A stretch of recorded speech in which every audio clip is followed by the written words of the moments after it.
अलिफ लैला लंगड़े आदमी की कहानी। इसी तरह की नई नई कहानियां सुनने के लिए हमारे चैनल को सब्सक्राइब करें। मेरा पिता बगदाद के सम्मानित व्यक्तियों में से था और हम लोग आनंदपूर्वक वहां रह रहे थे। मैं अपने पिता का अकेला बेटा था। जिस समय मेरे पिता की मृत्यु हुई उस समय तक मैं न केवल विद्याध्ययन पूरा कर चुका था बल्कि व्यापार के कार्य में भी प्रवीण हो गया था।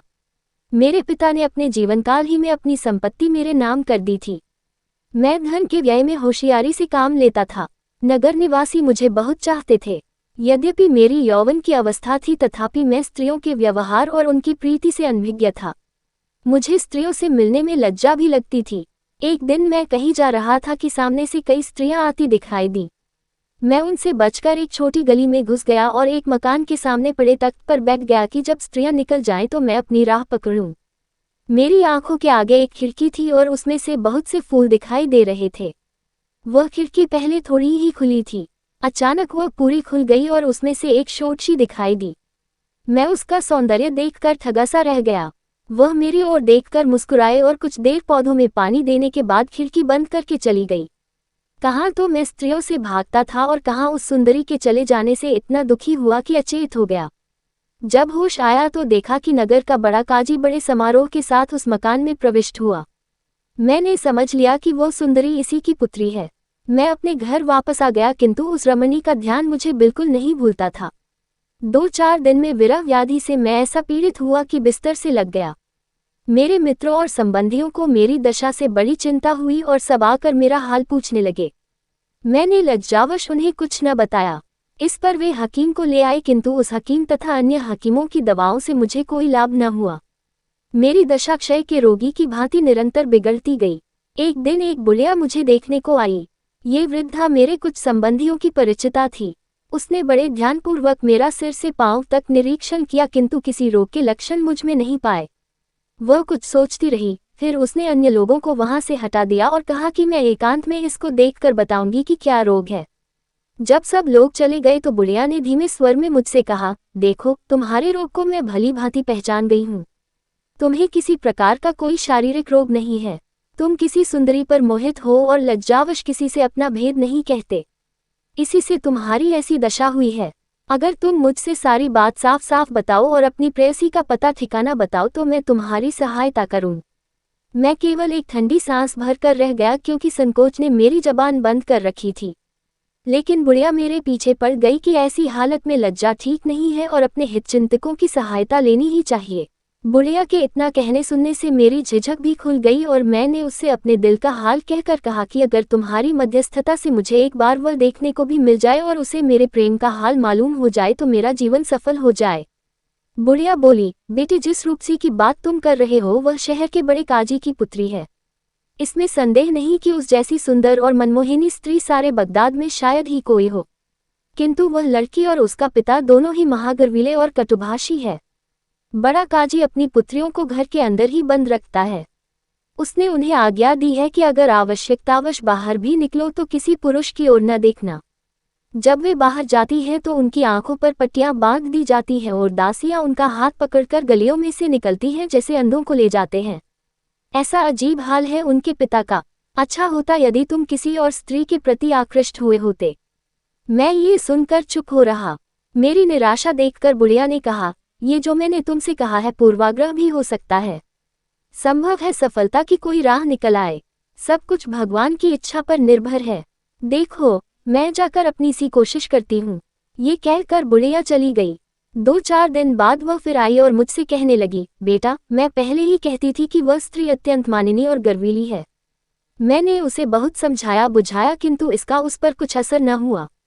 जब मैंने तुम्हारी बीमारी की बात की तो वह चुपचाप रही किंतु जब मैंने तुमसे भेंट करने के लिए उससे कहा तो वह बिगड़ पड़ी और मुझसे कहा कि तुम बड़ी बदतमीज हो। अगर ऐसी बेशर्मी की बातें तुमसे सुनूंगी तो तुम्हें धक्के मार कर निकाल दूंगी। ये कहकर भी बुढ़िया ने मुझे धीरज दिया और कहा कि परेशान होने की जरूरत नहीं, मैं अपना प्रयत्न जारी रखूंगी। ये कहकर वह चली गई।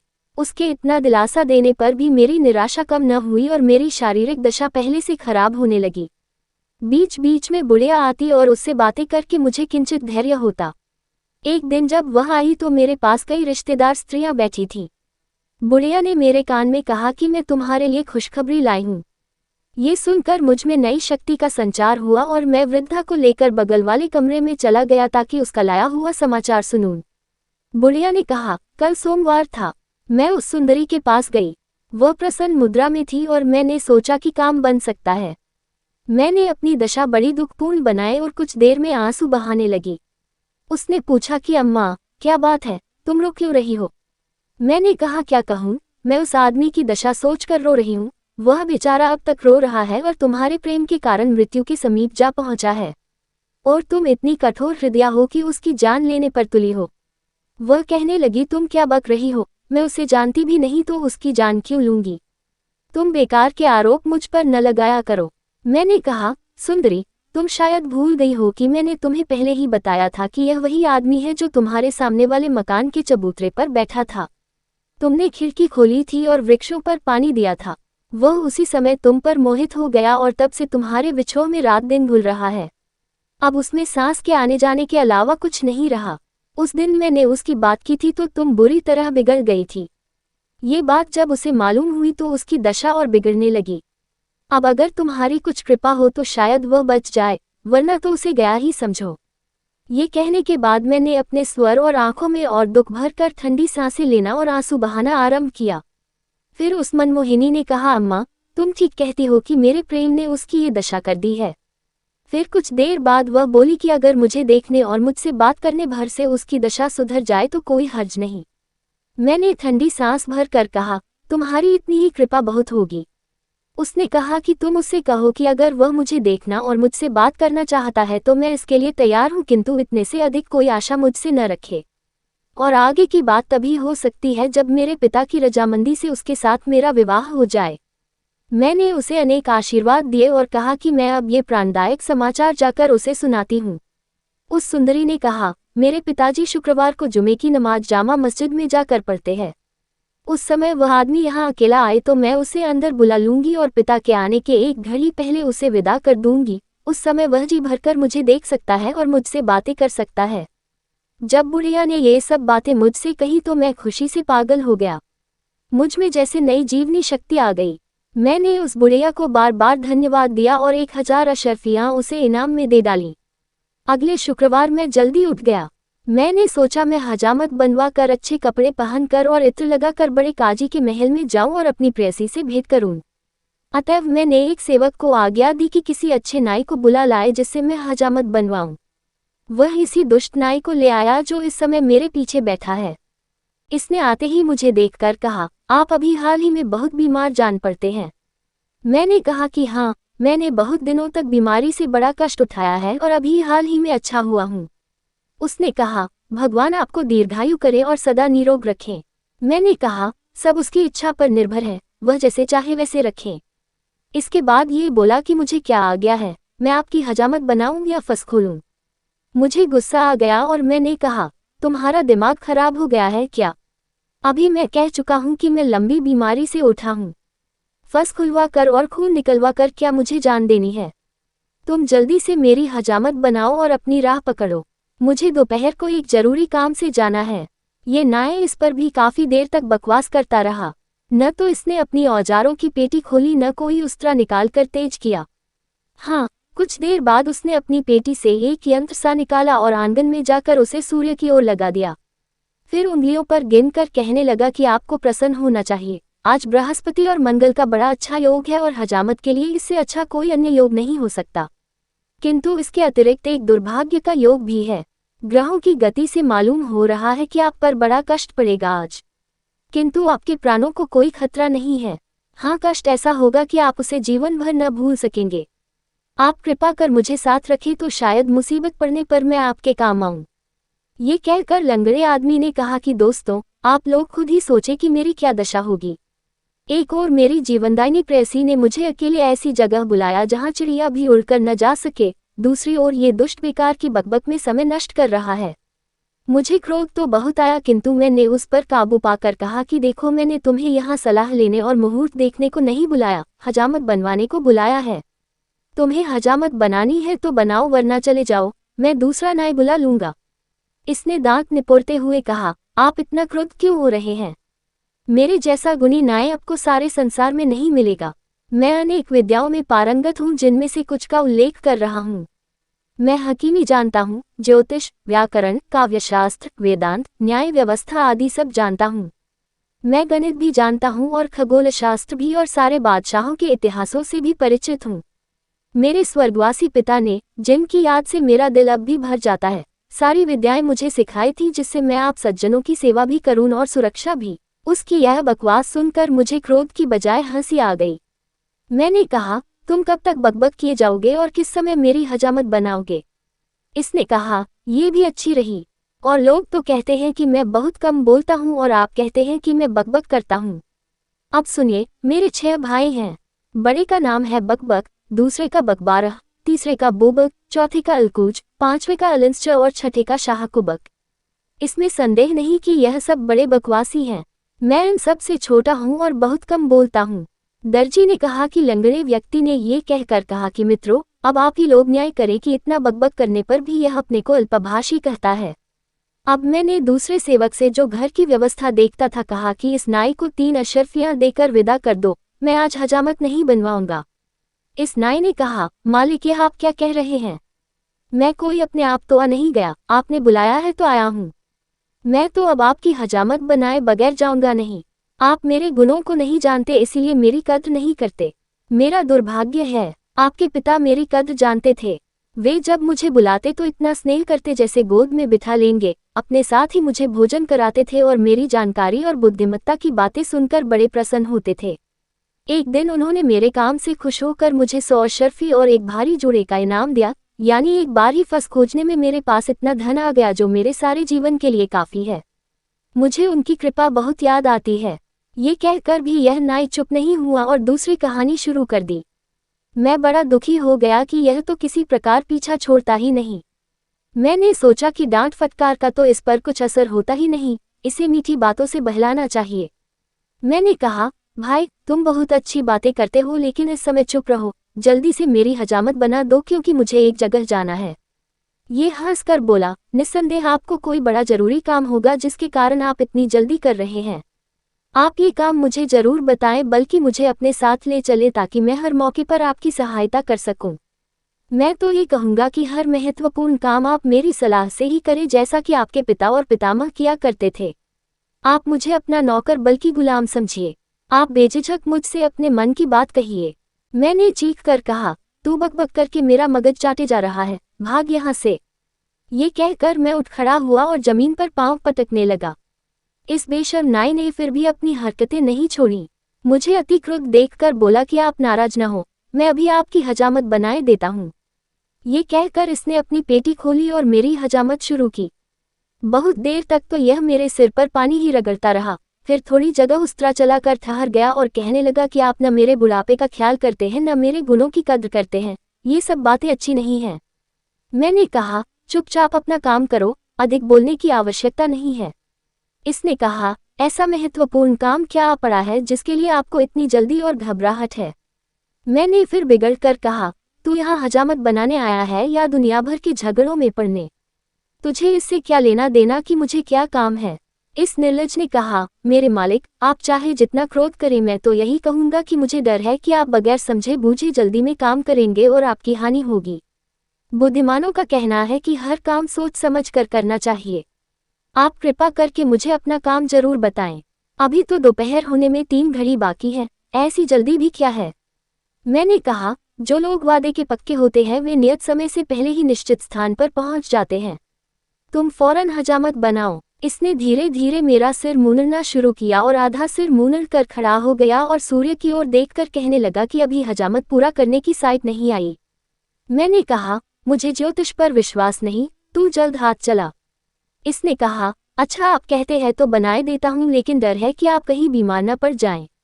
ये कहकर इसने काम तो शुरू किया, लेकिन ये हाल कि एक बाल मूंदता था तो 10 बातें कहता था। मैंने इसे धोखा देने के लिए कहा कि मेरे मित्रों ने मेरे स्वास्थ्य लाभ की खुशी में भोज दिया है, मुझे उसमें जाना है। ये सुनकर ये उछल पड़ा और बोला, आपने अच्छी याद दिलाई। मैंने भी अपने मित्रों को भोजन पर बुलाया था, लेकिन मैं भूल गया और कुछ भी तैयारी नहीं की। मैंने कहा, भाई, तुम इसकी फिक्र न करो, मैं तुम्हें अपनी रसोई से पका पकाया खाना दिलवा दूंगा। पिताजी तुम्हारी बातों से खुश होकर इनाम देते थे, मैं तुम्हें उनसे बढ़कर इनाम दूंगा मगर इस शर्त पर कि तुम चुप रहो। इसने कहा कि भगवान आपको प्रसन्न रखे, लेकिन न जाने आपका दिया हुआ सामान काफी होगा या नहीं। मैंने कहा कि 6 भुने हुए मुर्ग हैं, तरह तरह के मांस के पकवान तथा अन्य खाद्य सामग्री है, 70-80 आदमियों के लिए काफी भोजन होगा। मैंने नौकरों से कहा कि सारा पका खाना इस कमभक्त को दे दो और मदिरा की सुराहियां भी।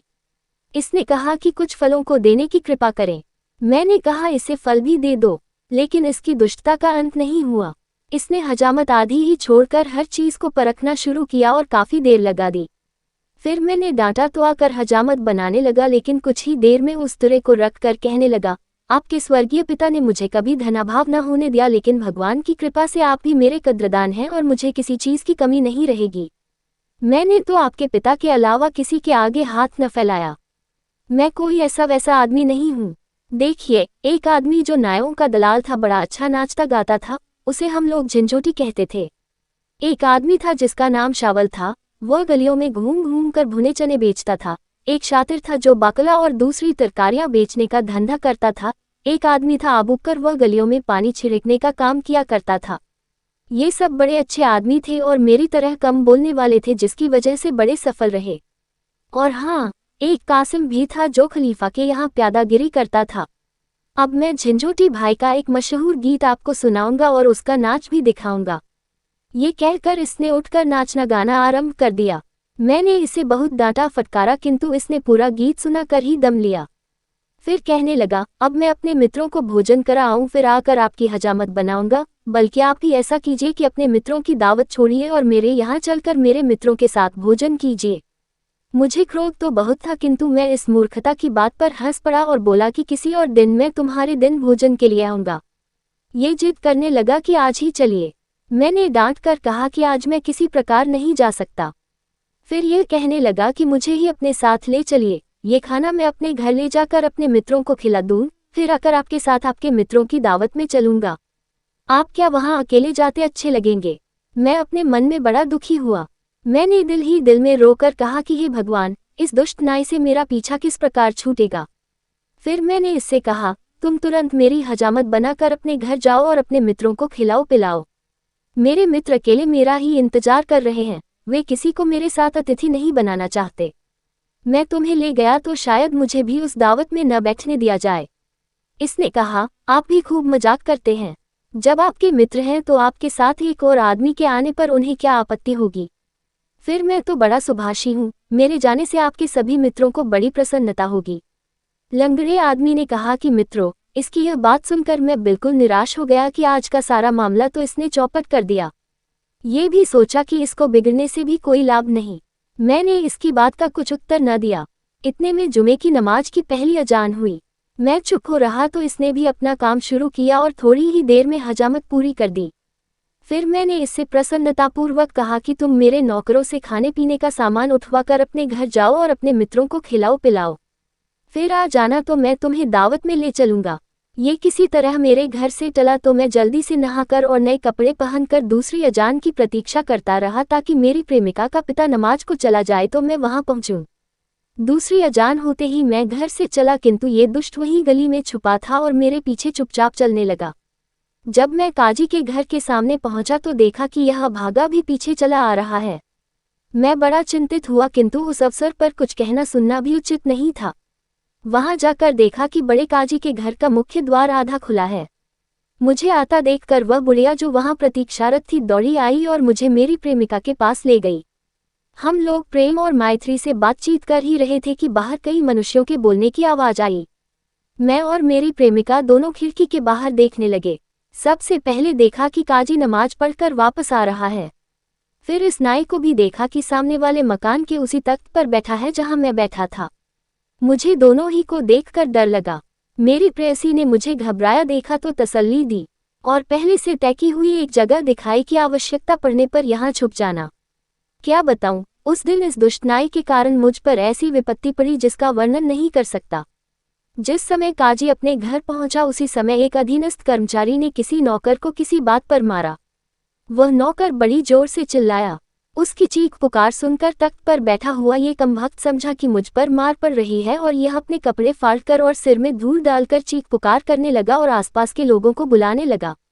उन्होंने आकर पूछा कि क्या बात है, तो इसने रोते हुए सिर्फ इतना कहा कि इस मकान के लोग मेरे स्वामी को मार रहे हैं। इसके बाद ये दौड़ा हुआ मेरे घर पहुंचा और मेरे सगे संबंधियों और नौकरों चाकरों से भी यही कहा। वे बेचारे भी ये सुनकर दौड़ आए। काजी के मकान के सामने भीड़ लग गई और लोग चीखने चिल्लाने और दरवाजा भड़भड़ाने लगे। काजी ने अपने एक सेवक से कहा कि बाहर जाकर देख कि यह लोग क्या चाहते हैं। सेवक ने बाहर आकर देखा और घबरा कर अंदर जाकर कहा कि हजारों लोग जमा हैं और क्रोध में दरवाजा तोड़े दे रहे हैं। काजी खुद बाहर आया और लोगों से पूछने लगा कि क्यों शोर कर रहे हो। दरवाजे पर जमा भीड़ ने काजी की प्रतिष्ठा का भी कुछ लिहाज न किया और कहा, पापी कुकर्मी, तूने एक बेकसूर प्रतिष्ठित व्यक्ति को क्यों घर में बंद करके मारा। वह हैरान होकर बोला, न कोई बाहरी आदमी मेरे घर में है, न मैंने किसी को मारा पीटा है। अब यह मूर्ख नाई आगे बढ़ा और काजी को भद्दी भद्दी गालियां देकर बोला, तेरी बेटी मेरे स्वामी पर जान देती है। उसने उसे दोपहर में मिलने के लिए बुलाया। तूने उसे अंदर पाकर बहुत मारा है। अब तू अपना भला चाहे तो तुरंत उसे छोड़ दे। काजी ने अपने गुस्से को पीकर कहा, यहाँ कोई तुम्हारा स्वामी नहीं है, तुम लोग चाहो तो अंदर जाकर देख लो। ये सुनकर यह नाई और मेरे रिश्तेदार अंदर घुस गए और एक एक कमरे में जाकर देखने लगे। मैं अपनी बदनामी और काजी के क्रोध के भय से वहां रखे एक खाली संदूक में घुस गया और मेरी प्रेमिका ने उसे बंद करके कुंडी लगा दी। ये नाई ढूंढता हुआ आया और संदूक की कुंडी खोलकर ढक्कन जरा सा उठाकर देख लिया कि मैं उसमें हूँ। फिर इसने संदूक अपने सर पर रख लिया और बाहर भागा। काजी के नौकर चाकर इतने घबराए हुए थे कि किसी ने रोक टोक नहीं की। जब ये संदूक लेकर भाग रहा था तो रास्ते में ढक्कन खुल गया और मैं संदूक से बाहर जा गिरा। मैं मुंह छुपाकर अपने मकान की ओर भागने लगा।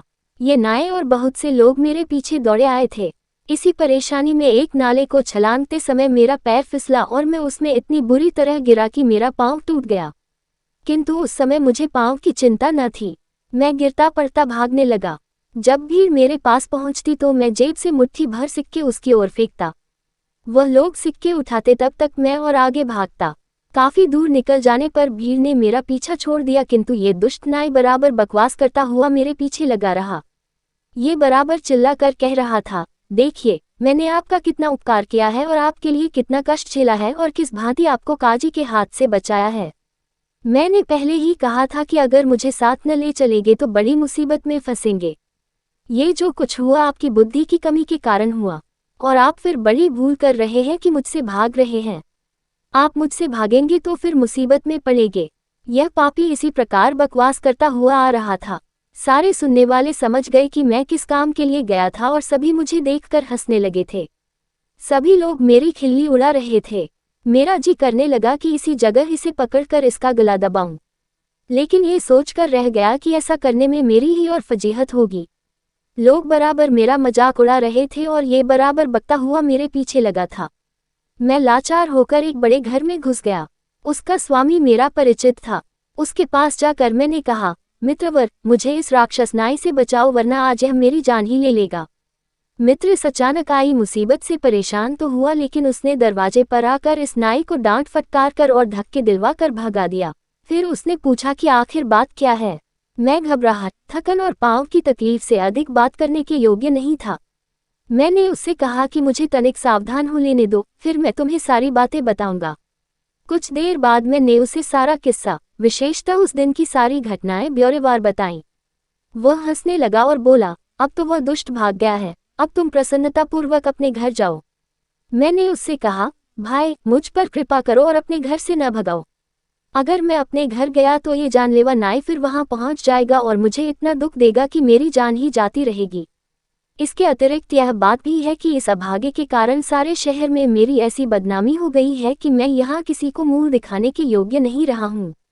मित्र मेरी बात सुनकर चुप हो रहा। मैं कुछ दिनों तक उसके घर में रहा और वहां छुपे छुपे अपने गुमाश्तों को बुलाकर अपनी संपत्ति का प्रबंध कर दिया।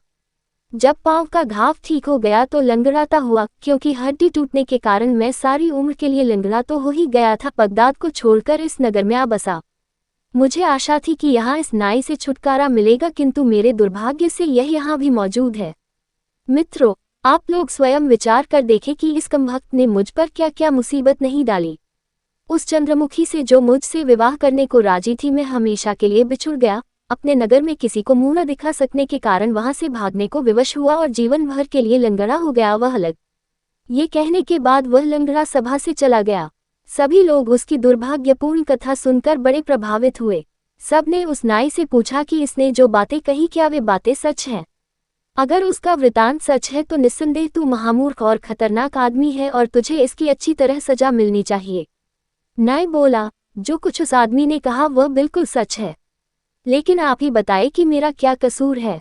मैं तो उसकी चीख पुकार सुनकर उसकी सहायता के लिए गया था। वह तो लंगड़ा ही हुआ है, मैं न होता तो उसकी जान भी जा सकती थी।